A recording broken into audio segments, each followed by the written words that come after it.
So, Daniel Swartz here from Sweet Home Farms. It's early in the morning. This is my third video on this little story I'm telling. I'm doing it in small videos because my phone doesn't upload the long ones very well.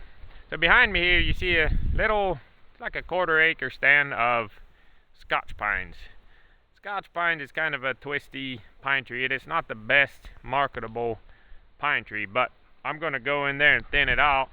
On this little 20 acres, every little bit that I can gain from it is better. So I'll probably thin it out, try to get the marketable, leave the marketable timber, and then let that grow. The quicker I get it thinned out, the quicker the good stuff will become valuable, and then I can cut that down and have it milled for future projects. And then we got more behind me there, but there's some other little clusters that the previous homeowner had left, but they're not going to be good lumber because they're out in the open. They have big old limbs coming out, so I'm just leaving them for pasture shade and aesthetic value. A little bit of a windbreak. So we're excited to be moving on to our 20 acres and talked a little bit about we couldn't get in the last video, we couldn't get a business deal struck or agreed to on permanency of taking over and buying the old property. We could not come to agreement on that. Neither me or the other person thought the other side was being fair, or as usually happens so often in family situations where somebody's supposed to take over. I'm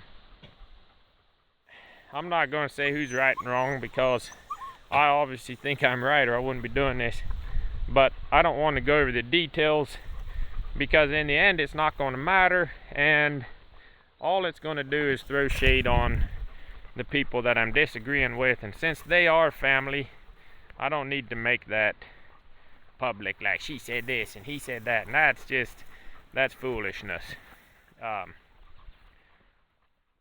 It's just business, and we weren't happy with what what was being offered to us, so we've decided to move and step out of the way, and now it's wide open to anybody else that would want to accept that business.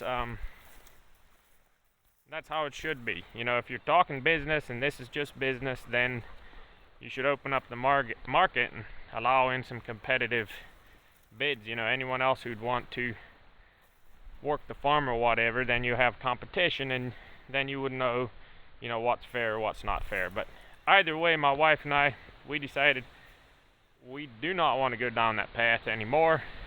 We have our own property that we bought, this 20 acres. For now, we're going to act like we're going to live here permanent. We don't know. You don't know. 10 years down the road, we might change our mind, but we're going to treat this property, it's an investment. We get to live the way we live. We're going to improve it. We're going to put buildings on it, cross fences. We have 13 acres back here, roughly, of river bottom, and could be good grassland. There's a lot of alder brush. If you live in Wisconsin, you know the alder brush grows up anywhere that is not maintained. It's very rare that you don't have something that won't grow up in some kind of brush if you don't work it. But I have cleared some drives and stuff down there, and everywhere that I've cleared a drive and let the sun in, the grass just goes crazy. So my plan is to make that a river bottom grassland, what do you call it, like a silvopasture. A silvopasture is a pasture with trees and stuff, and we're going to utilize this cluster of trees behind me, this cluster of pines. We're going to make our backyard grill and cooking area in here. So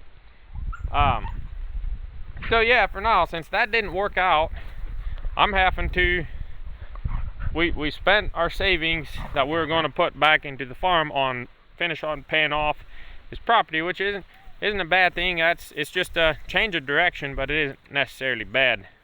We now own 20 acres free and clear. We can move on it at any time. I just have to get a dwelling to live in for my family, get a well dug.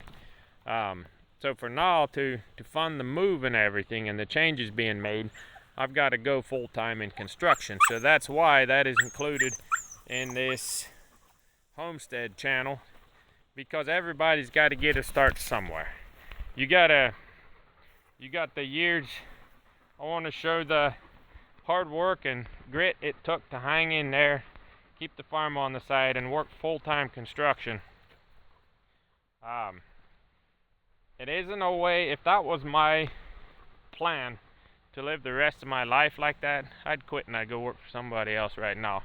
But that's not my goal. My goal is to work the construction, bring in the cash flow long enough until we get a stable foundation here on the farm. And then I do small jobs, and I'm a self-employed contractor, so it's just me and the customer, possibly another part-time worker. We'll see. So I can line up as much or little work as I want. And a lot of people know me, so I can pick and do stuff that I know is going to be profitable for me, and small handyman stuff that I don't really like to do. I can pass that on, and some young guy that wants to get started can do that stuff. But you do what's necessary, or I could just cry and sit there and whine to everybody and just give up and say, I had it. I did all those years of hard work.